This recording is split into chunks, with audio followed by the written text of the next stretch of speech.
पैगंबर मोहम्मद सल्लल्लाहु अलैहि वसल्लम के साथियों में कई सहाबा को बड़े बड़े टाइटल्स मिले, लेकिन एक सम्मान, एक ऐसा टाइटल था जो सिर्फ और सिर्फ एक ही इंसान के लिए था। तो आज हम कहानी समझेंगे अज़-ज़ुबैर की, वो शख्सियत जिन्हें पैगंबर का एकमात्र शिष्य होने का गौरव मिला। जरा सोचिए, उस दौर के सबसे बेहतरीन लोगों के बीच में सिर्फ एक ही शख्स को ये उपाधि क्यों दी गई? ये कोई मामूली तारीफ नहीं थी, बिल्कुल नहीं। ये एक ऐसी पहचान थी जो उन्हें सबसे अलग खड़ा करती थी और उनके किरदार के बारे में बहुत कुछ बताती थी। तो सवाल ये है कि आखिर अज़ीज़ ज़ुबैर में ऐसा क्या खास था? उन्होंने ऐसा क्या किया कि वो इस अनोखे सम्मान के काबिल बने? चलिए उनकी कहानी में चलते हैं और इन सवालों के जवाब ढूंढते हैं। देखिए, अज़-ज़ुबैर की कहानी किसी आराम से नहीं शुरू होती, नहीं, बल्कि वो तो चुनौतियों की भट्टी में तपे थे। उनका यकीन आग में तपकर कुंदन बना था और इसकी शुरुआत बहुत ही कम उम्र में हो गई थी। जरा सोचकर देखिए, सिर्फ 13 साल की उम्र। इस उम्र में ज्यादातर बच्चे क्या करते हैं? खेल कूद, मस्ती।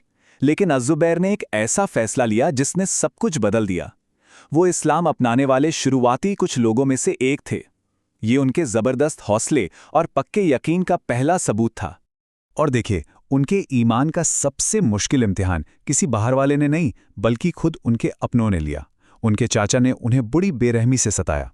वो उन्हें एक चटाई में लपेटकर उनके चेहरे के पास आग जला देते थे ताकि धुएं से उनका दम घुटे और वो अपना ईमान छोड़ दें।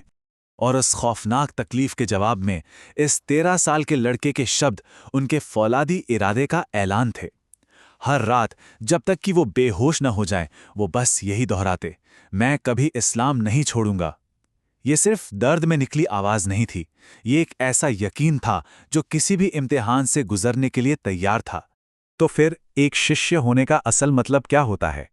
इसका जवाब हमें अज़-ज़ुबैर की जिंदगी से मिलता है।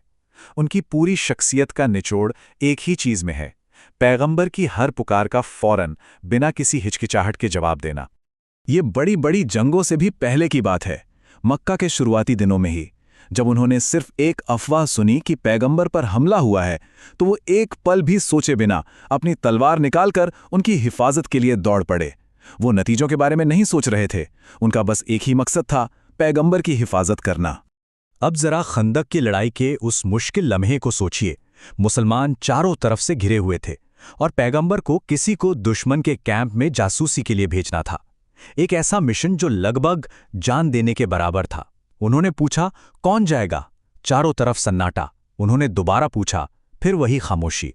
उन्होंने तीसरी बार पूछा, और हर बार उस सन्नाटे को सिर्फ एक ही आवाज ने तोड़ा, अज़-ज़ुबैर की। उन्होंने कहा, मैं जाऊंगा, अल्लाह के रसूल। वो जानते थे कि ये कितना खतरनाक है, लेकिन जब पैगंबर ने पुकारा तो उनके लिए कोई दूसरा जवाब था ही नहीं। और बस यही वो पल था जब पैगंबर ने उन्हें हवारी कहा, यानी अपना शिष्य। देखिए, ये शब्द कुरान में पैगंबर ईसा के उन साथियों के लिए इस्तेमाल हुआ है जो उनकी मदद की पुकार पर फौरन आगे आए थे। अज़-ज़ुबैर का काम उस परिभाषा की जीती जागती मिसाल था। लेकिन अज़-ज़ुबैर का ईमान सिर्फ बातों तक नहीं था, बिल्कुल नहीं। उनका ईमान तो जंग के मैदान में, एक्शन में दिखता था। उनका पक्का इरादा उन्हें एक ऐसा योद्धा बनाता था जैसा कोई दूसरा नहीं था। जरा बद्र की लड़ाई याद करें, इस्लाम की सबसे अहम लड़ाइयों में से एक। मुसलमानों की तादाद बहुत कम थी और उनके पास घोड़े कितने थे? सिर्फ 2। और उन 2 घोड़ों में से एक पर कौन था? अज़-ज़ुबैर, जो दुश्मन की सफ़ों में सबसे आगे बढ़कर हमला कर रहे थे। और यहाँ कुछ ऐसा हुआ जो वाकई हैरान कर देने वाला है। पैगंबर ने बताया कि उस दिन जब 3000 फरिश्ते मुसलमानों की मदद के लिए आसमान से उतरे, तो उन सभी ने अज़-ज़ुबैर की तरह ही पीली पगड़ी पहन रखी थी। सोचकर देखिए, ये कितना बड़ा, कितना अनोखा सम्मान है कि आसमान से उतरे फरिश्ते भी जंग में आपकी तरह दिख रहे हैं। उनकी लड़ने की काबिलियत तो जैसे आम इंसानों जैसी थी ही नहीं।